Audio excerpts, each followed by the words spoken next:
Good morning, YouTube. Hello again. It's been a very long time, actually.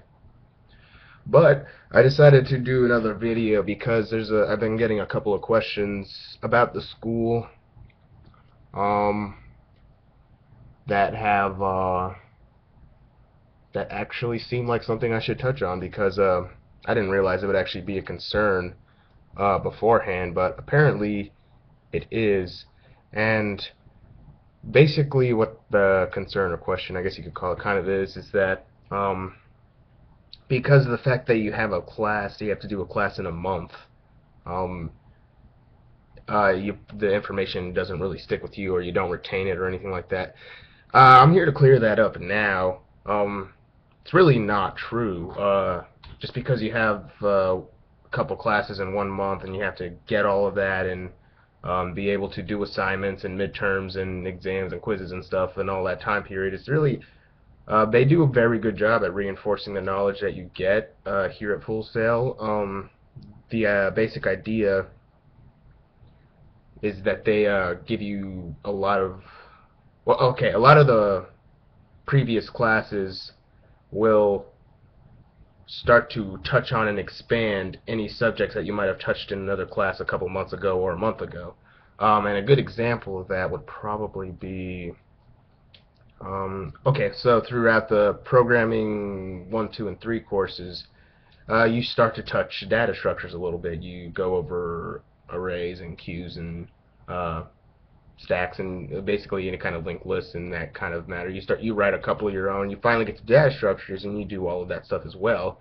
And then when you get to data structures, you start writing stuff like binary search trees and graphs and everything like that. And then you start using those kinds of, it probably means nothing to most of you who don't know anything about it, but the idea is that they take those concepts and they move them and push them more towards the other classes, like BSP tree or bit spatial partition tree, something like that. Those will be used in like graphics programming and probably stuff like real-time animation, I would imagine. Um, right now, I've just, yeah, been really busy, and last I talked to you, I was in the middle of moving here, I think. Yeah, which is another thing I should talk about. Another thing is that some people are like wondering if I actually paid myself for GDC, um, or if the school paid for it. And the real answer is yes, I paid all of the stuff for GDC, which was a bad idea, kind of on my part, which is why I went through all these financial mishaps and stuff like that. Looking in retrospect, I would have done things a little bit differently. But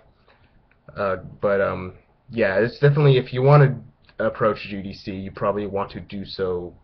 Um, you want to be financially prepared for that. I was a little hasty in my decision in going there, but that was my own fault. So, but now I'm here. I've, got a roommate. I'm able to, uh, split my finances in a manageable way. So I'm a little bit more prepared for things like that now. But that's basically the gist of how all of that works, and that's all I really wanted to touch upon today. As far as classes, I've taken some Windows programming and stuff like that. I have my Windows forms, which I should talk about because I haven't talked about using C Sharp yet. Um, uh, it's an extremely high-level language. Matter of fact, I almost feel kind of dumb every time I use it because it tries to do everything for me. Um, but I guess if you're the kind of person who likes to get stuff done quickly and very fast and very easy, C Sharp is your kind of language. I'm more towards the lower level C++, maybe even assembly and Lisp kind of thing, but that's just me. Um, but it's really neat. There's a kind of a design mode built in Visual Studio if you start a Windows Form application that you can just kind of drag and drop any buttons and stuff like that. You can manipulate certain objects through properties, right? Yeah, yeah. You can select the properties, but mostly for in the class we actually code any of the functionality that any buttons it might have or anything like that. Create basically a tile editor and just a couple of neat things like that. They actually meshed in the two Windows programming classes now, so they're called Windows Tools and Windows Game. And the game programming covers the C++, kind of like dealing with DirectX and or Direct2D more appropriately. And then making your own game that way. You create like a Pong and a tic-tac-toe. I'm moving towards SGP and everything like that. It's been quite a ride. But that's pretty much all I have to say about that. Yeah, that's pretty much all the stuff I wanted to cover. Again, if there are any more questions, I'm happy to answer them. I just haven't gotten to a video because of school mostly. I haven't even been able to do the so-called tutorial videos that I said I would do.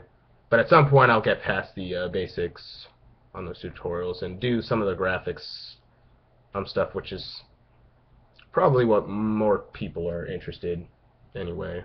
They're more interested in actually learning that kind of stuff than anything else. But I'm done here, and it's been great talking to you guys again.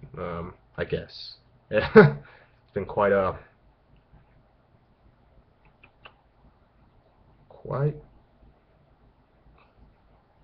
There's just nothing else I can say about that. But thanks for watching. I hope to hear more from you guys, and anything about the school I'd be happy to answer. And thanks for watching. Bye.